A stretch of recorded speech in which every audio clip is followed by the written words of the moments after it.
Metro ರೈಲು ದರ ಪರಿಷ್ಕರಣೆ ನಿರ್ಧಾರ ಕೈಬಿಟ್ಟ ಬಿಎಂಆರ್ಸಿಎಲ್.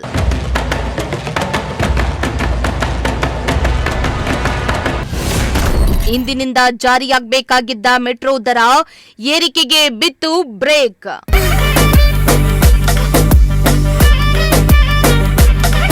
ಇಂದಿನಿಂದ ಜಾರಿಗೆ ಬರಬೇಕಾಗಿದ್ದ ನಮ್ಮ ಮೆಟ್ರೋ ರೈಲು ದರ ಪರಿಷ್ಕರಣೆ ನಿರ್ಧಾರವನ್ನ ಮುಂದಿನ ಆದೇಶಗಳ ತನಕ ತಾತ್ಕಾಲಿಕವಾಗಿ ಸ್ಥಗಿತಗೊಳಿಸಲಾಗಿದೆ ಎಂದು ಬೆಂಗಳೂರು ಮೆಟ್ರೋ ರೈಲು ನಿಗಮ ನಿಯಮಿತ ತಿಳಿಸಿದೆ.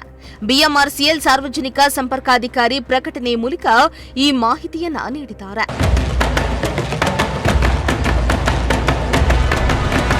ಇನ್ನು ಫೆಬ್ರವರಿ 5, 2026ರ ಪ್ರಕಟಣೆಯಲ್ಲಿ ಫೆಬ್ರವರಿ 9ರಿಂದ ವಾರ್ಷಿಕ ಸ್ವಯಂ ಚಾಲಿತ ದರ ಜಾರಿಗೆ ಬರಲಿದೆ ಎಂದು ತಿಳಿಸಲಾಗಿತ್ತು.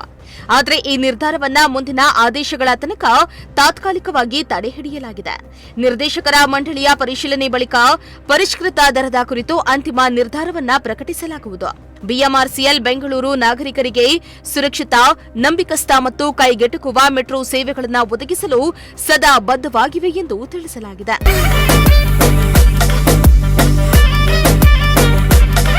ಇನ್ನು ಮೆಟ್ರೋ ಪ್ರಯಾಣ ದರವನ್ನ 5% ಹೆಚ್ಚಿಸಿ ಪ್ರಕಟಣೆಯನ್ನ ಹೊರಡಿಸಲಾಗಿತ್ತು. ಪರಿಷ್ಕೃತ ಪಟ್ಟಿ ಪ್ರಕಾರ 2 ಕಿಲೋಮೀಟರ್ ವರೆಗಿನ ಅಲ್ಪ ದೂರ ಪ್ರಯಾಣಕ್ಕಿದ್ದ ಕನಿಷ್ಠ ದರವು 10 ರೂಪಾಯಿಗಳಿಂದ 11 ರೂಪಾಯಿಗೆ ಹೆಚ್ಚಳವಾಗಬೇಕಾಗಿತ್ತು. 30 ಕಿಲೋಮೀಟರ್ಗೂ ಅಧಿಕ ದೂರ ಪ್ರಯಾಣಿಸುವವರಿಗೆ 90 ರೂಪಾಯಿಗಳಿದ್ದ ದರವು 95 ರೂಪಾಯಿಗೆ ಏರಿಸಲಾಗಿತ್ತು. ಇತರೆ ದರ ಸ್ಲ್ಯಾಬ್ಗಳು 1 ರೂಪಾಯಿಯಿಂದ 5 ರೂಪಾಯಿಗೆ ಪ್ರಮಾಣಾನುಸಾರವಾಗಿ ಹೆಚ್ಚಳವಾಗಬೇಕಾಗಿತ್ತು.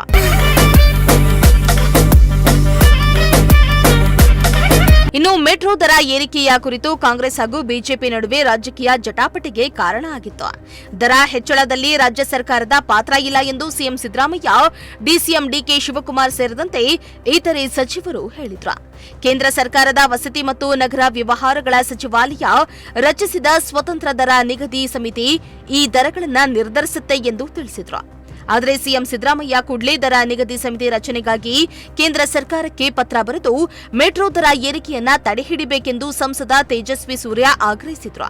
ಬಳಿಕ ಉದ್ದೇಶಿತ ಮೆಟ್ರೋ ದರ ಪರಿಷ್ಕರಣೆಯನ್ನ ತಾತ್ಕಾಲಿಕವಾಗಿ ತಡೆಹಿಡಿಯುವಂತೆ ಕೇಂದ್ರ ನಗರಾಭಿವೃದ್ಧಿ ಸಚಿವ ಮನೋಹರ್ ಲಾಲ್ ಖಟ್ಟರ್ ಅವರು ಬಿಎಂಆರ್ಸಿಎಲ್ಗೆ ಸೂಚಿಸಿದ್ದಾರೆ ಎಂದು ತೇಜಸ್ವಿ ಸೂರ್ಯ ತಿಳಿಸಿದ್ದಾರೆ.